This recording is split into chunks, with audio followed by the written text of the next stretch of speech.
John, if you could maybe address how you approach Deebo Samuel's contract and all his increased role, how that might affect his value. On our wide back, Deebo, first of all, I mean, what a spectacular season. And, I think a lot's made of the creativity, the innovation, which, I think was supreme in finding a way to feature one of our best players. But I think not that it's a sacrifice, but a lot of players wouldn't necessarily buy in, and all Deebo wants to do is win. And I think his skill set, his will is the thing that just I marvel at and admire so much. And so I think first of all, just paying respect to what he brings to us and the way he approaches the game. He's a guy I sure would love to have had the opportunity to play with, and we're fortunate to have him. And so just to get it out of the way, with he and Nick, we fully understand these guys are pillars of what we're trying to do here. We've been blessed that we've been aggressive because we've had a lot of players that we believe are some of the best in the league at what they do.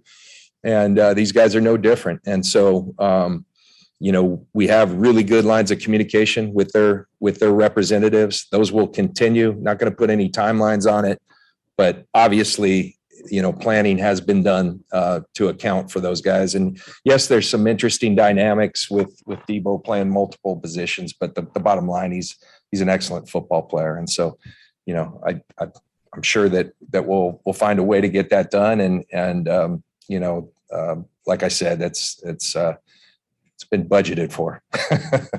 I know that the Deebo Samuel's role this year was a bit born out of necessity. But as you go into this off season, do you see his role in 2022 being what it was at the end of 2021? That's my main question. And Kai, I was just hoping that you could elaborate on how you were messing with D'Amico on the bus and the PA system.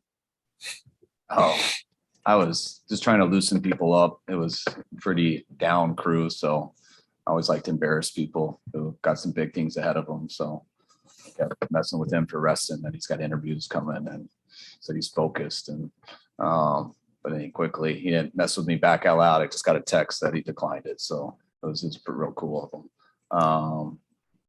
What was the other question? Deebo's role. Will it be similar to what it was? It's very similar. I mean, we got to be careful with that. Running back is different, but he's also built like a running back and runs like a running back. And he just happens to do stuff at receiver also that are really good. If you look at his body, he looks more like a running back. But man, we never want to stop using him at receiver. And it's just the threat that he can be a running back at any time it's a huge advantage for your team.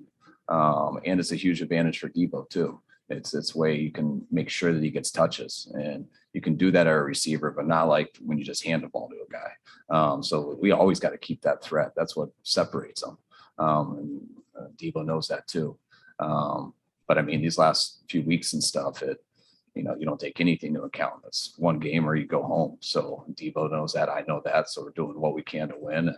And I also think we get some more backs too. You can balance that all out, but we all know how good Deebo is at it, and the defense does too. And so knowing that he can be there at any time, just like knowing when a quarterback can be a threat as a run at any time, all that stuff is unusual, and how to treat personnel groupings and things like that. And that's why that's something I don't see going away for him.